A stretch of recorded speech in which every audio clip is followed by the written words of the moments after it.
সেটা ভালোবেসে মালাইকাকে কোনো নামে আপনি বা পরিবার অন্য কেউ ডাকে কিনা? আছে, নিশ্চয়ই আছে, আমি তো বুঝে গেছি। না, মালাইকাই ডাকে। কিছু একটা তো আছে। করছে, থাক আমরা বাদ দিই, আমি তোমাকে কানে কানে বলে দেবো। আচ্ছা ঠিক আছে। তুমি কি ধরনের মুভি সবচেয়ে বেশি পছন্দ করো? Romantic, romantic, also horror movies. Okay. But তুমি দেশীয় কাজ বেশি দেখা হয় নাকি বিদেশি বেশি দেখা হয়? বিদেশি বেশি দেখা হয়। তার মধ্যে কি কোরিয়ান রয়েছে? এটা খুবই খারাপ, জানি খুবই তোমার খারাপ। দেশের কাজ দেখে শেখা উচিত ওখান থেকে। এই জেনারেশনরা কিন্তু বেশিরভাগই আসলে বাইরের ফিল্ম বেশি দেখে।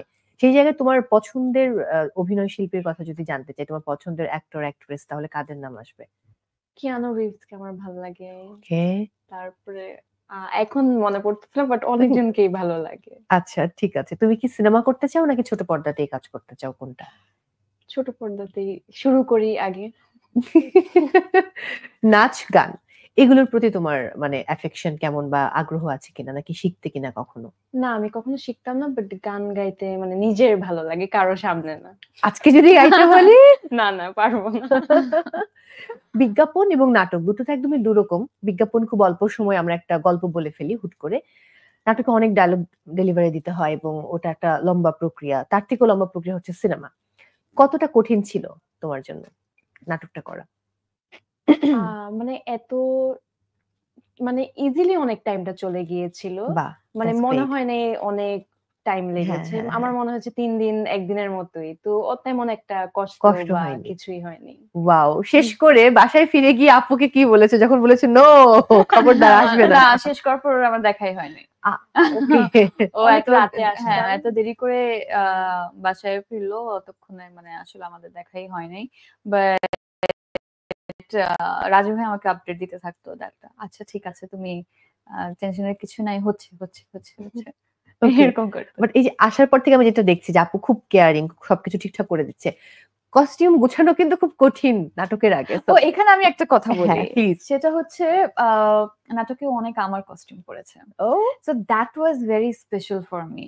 যেমন মানে যেই কাপড়গুলো পরে আমি একটা সময় শুটিং করেছি, আজকে থেকে বেশ কয়েক বছর আগে। আজকে হচ্ছে গিয়ে ওখান থেকে কয়েকটা কাপড় যখন আমি ওকে দিলাম, তখন আই ফেল্ট ইমোশনাল, স্পেশালি ওর কাছটাতে একটা শাড়ির প্রয়োজন ছিল। তখন ও তো কখনোই শাড়ি পরে নাই, সো ওর কাছে কোনো শাড়ি বা এরকম কিছু নাই। তো তখন ও আমাকে বললো যে একটা শাড়ির সিকোয়েন্স আছে, কি পরবো? বললাম আচ্ছা ঠিক আছে। তো তখন আমি আমার পুরান শাড়িগুলো বের করলাম এবং সেগুলো হচ্ছে গিয়ে রেডি করছিলাম আর কি। তো দেখা গেল হচ্ছে আমার 2টো শাড়ি আর একটা আমার আম্মুর শাড়ি। তো এগুলো সামনে রাখলাম এবং অনেকক্ষণ আমি চিন্তা করলাম কোনটা হলে ভালো হবে।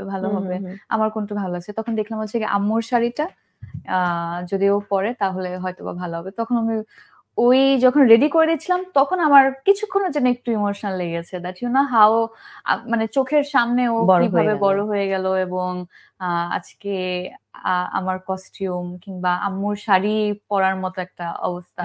তো ওই পার্টটা আমার কাছে খুব ইমোশনাল লেগেছে। খুব আদারওয়াইজ বাকি সবকিছু ওর মতোই করেছে। ওই যে আমার মনে হয় কয়েকটা ড্রেস এবং ওই শাড়িটা গুছানোর সময় আমি